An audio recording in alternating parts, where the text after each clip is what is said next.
जय गुरु जी। शुक्राना गुरु जी। सारी संगत को जय गुरु जी।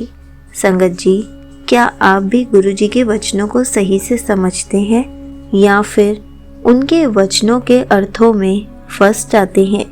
तो चलिए इसी पर एक अंकल जी का सत्संग सुनाती हूँ, जिसमें उन्होंने गुरु जी के एक वचन को बहुत अच्छे से समझाने की कोशिश की है।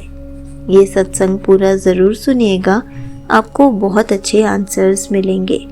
तो चलिए अंकल जी का सत्संग सुनते हैं।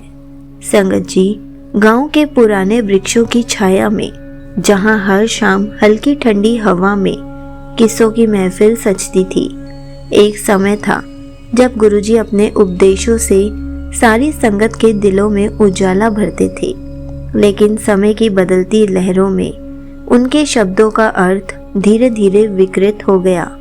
आज भी सारी संगत कहती है, 2 किलो चीनी, थोड़ा सा आटा, थोड़ी सी दाल या फिर थोड़ा सा नमक निकाल के रख दो।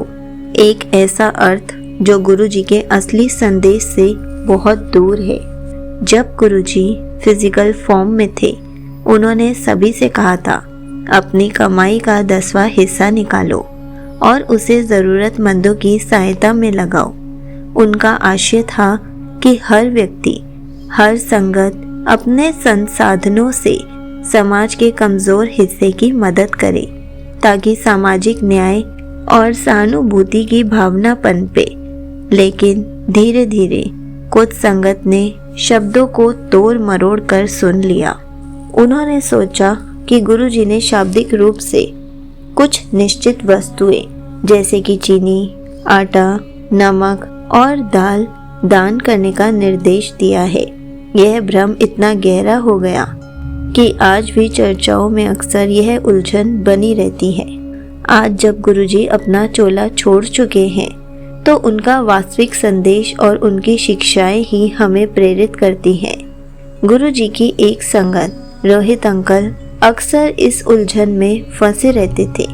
वह सोचते थे कि कैसे कुछ निर्धारित मात्रा में चीज़ें निकालकर गरीबों की मदद की जाए। उनका मन इस बात में उलझा रहता था कि क्या यह तरीका सही है या नहीं। एक शाम जब सूरज की सुनहरी किरणें खेतों में बिखर रही थी, रोहित अंकल ने अपनी दोस्त अंजलि आंटी से अपने संदेह साझा किए। रोहित अंकल ने अंजलि आंटी से कहा, मैंने सुना है कि गुरुजी ने 2 किलो चीनी, थोड़ा सा आटा, नमक और आधा किलो दाल निकालने के लिए कहा था, लेकिन मेरे मन में कुछ उलझन है। क्या ये सही मायने में गुरुजी का संदेश है?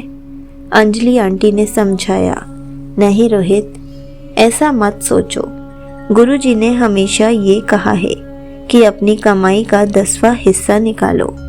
उस पैमाने से समझो कि तुम्हारे पास जितना भी है, उसमें से थोड़ा सा हिस्सा समाज के लिए अलग रखो। चीज़ें तो बदल गई हैं, पर असली भावना वही है। रोहित अंकल ने अंजलि आंटी की बातों पर ध्यान दिया और निर्णय किया कि उन्हें गुरुजी की असली शिक्षाओं की गहराई में जाकर समझना चाहिए। फिर अंजलि आंटी ने उनको समझाया कि अगर तुम्हें गुरुजी की दी हुई असली शिक्षाओं की गहराई में जाना है, तो तुम्हें गुरुजी के वचनों को अच्छे से समझना होगा, अपने मन में अच्छे से याद करना होगा। तभी तुम्हें गुरुजी की असली शिक्षाओं की गहराई के बारे में पता चलेगा। फिर रोहित अंकल जी के घर के पास एक आंटी रहती थी, जिन्होंने गुरुजी के साथ सुनहरे पल बिताए थे। वे आंटी जी के घर बहुत बार आए थे। अंकल जी आंटी जी के पास जाकर रोज कुछ न कुछ बातें पूछते थे, ताकि उन्हें गुरुजी के बारे में ज़्यादा से ज़्यादा पता चले। धीरे धीरे उन्हें यह एहसास होने लगा कि गुरुजी का संदेश केवल भौतिक दान तक सीमित नहीं था, बल्कि यह एक विचारधारा थी, एक सामाजिक और आत्मिक जागरूकता का प्रतीक। इस समझ के साथ रोहित अंकल ने अपने सारे दोस्तों को बताया, जो भी गुरुजी के साथ जुड़े हुए थे, गुरुजी के गुरु परिवार का हिस्सा थे। उन्होंने गुरुजी के उपदेश के बारे में बताया कि हमें अपनी आय का 10वां हिस्सा निकालना चाहिए, जिससे कि हम समाज में सकारात्मक बदलाव ला सके।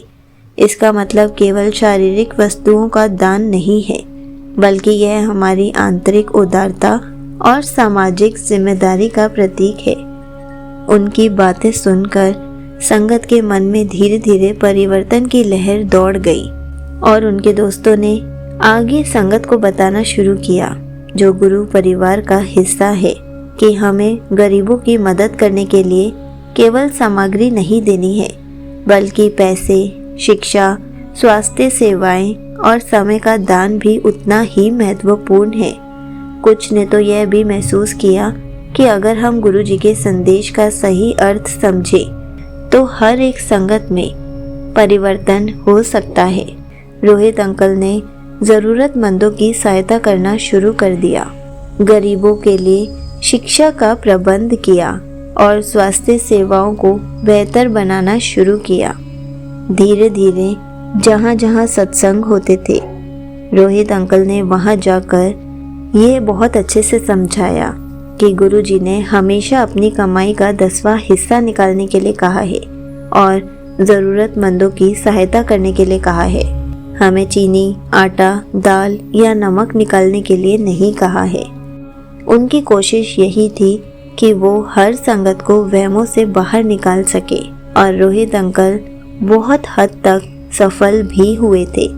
संगत जी, भले ही गुरुजी चोला छोड़ चुके हैं, लेकिन हर पल हमें अपनी प्रेजेंस फील कराते हैं, तो हमें भी उनकी शिक्षाएं और उनका संदेश हमेशा अमर रखना है।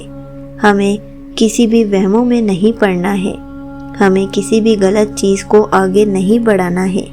असली तौर पर तो गुरुजी सिर्फ हमें अपनी कमाई में से 10वां हिस्सा निकालने के लिए कह के गए थे, क्योंकि असली दान केवल वस्तुओं का आदान प्रदान नहीं, बल्कि एक भावनात्मक और सामाजिक जुड़ाव है। उनका उपदेश हमें यही सिखाता है कि समाज में परिवर्तन लाने के लिए हमें अपने भीतर से जागरूक होना पड़ेगा और अपने हिस्से का योगदान देना होगा। और अब अंकल जी हर महीने अपनी कमाई से 10वां हिस्सा निकालते हैं और गरीबों की मदद करते हैं। यहीं पर अंकल जी का सत्संग समाप्त होता है। संगत जी, देखा आपने, शब्दों का सही अर्थ समझना ही सही बात है। कभी भी हमें शब्दों के अर्थों में फंसना नहीं चाहिए, हमें शब्दों के अर्थ को समझना चाहिए। लेकिन आजकल हम तो शब्दों के अर्थों में फंस रहे हैं, गलत गलत बातें फैला रहे हैं। गुरु जी का संदेश गहराई में छिपा है, जो हमें जीवन की वास्तविक ज़रूरतों और सामाजिक उत्तरदायित्व का बोध कराता है। दान केवल वस्तुओं का नहीं, बल्कि अपने दिल का भी होता है। जब हम अपने भीतर की उदारता को पहचानते हैं, तो हम समाज में सकारात्मक परिवर्तन ला सकते हैं। तो संगत जी, इस बात को अच्छे से समझिए कि गुरु जी ने कभी नहीं कहा कि 2 किलो चीनी निकालो, थोड़ा सा आटा, नमक या दाल निकालो। उन्होंने कहा है अपनी कमाई का 10वां हिस्सा निकालो। इस संदेश में छुपी है सामाजिक जिम्मेदारी, आंतरिक उदारता और सामूहिक प्रयास की प्रेरणा। भ्रमों से परे जाकर यदि हम सच्चाई को अपनाते हैं, तो हम सभी एक बेहतर, अधिक समृद्ध समाज का निर्माण कर सकते हैं। इसलिए गुरु जी के वचनों को समझना सीखे, किसी भी भ्रम में ना पड़े। जय गुरु जी, शुक्राना गुरु जी।